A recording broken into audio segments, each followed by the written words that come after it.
Good morning, mga boss. For today's video, magawa tayo ng pambinbentang isaw ng manok or bituka ng manok. At ayun nga po, nililinis na natin yung bituka. Siguro ilag natin na malinis yung ating pagkakagawa ng ating mga paninda para yung ating mga customer ay maayos naman ang kanilang binibili. At ayun nga po, isa sa mga pinakamahirap na gawin ganyan yung paglalaga ng isaw. Kasi pag kayo nagkamali din malulusaw yan.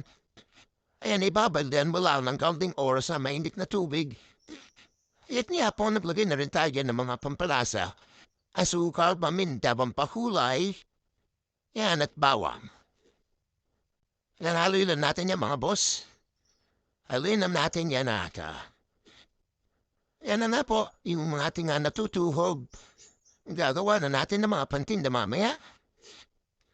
At yan nga po. Isang kilo nga lang po nga bituka po ng ng manok. Ang ating binili sa palengke. At yan ay nagagawa ng mga mahigit 16 peraso ng stick na bituka na manok o isaw.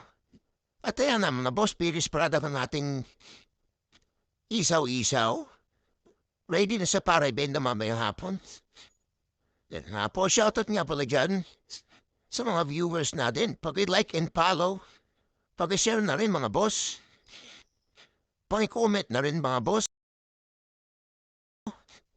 sa ating video. Salamat.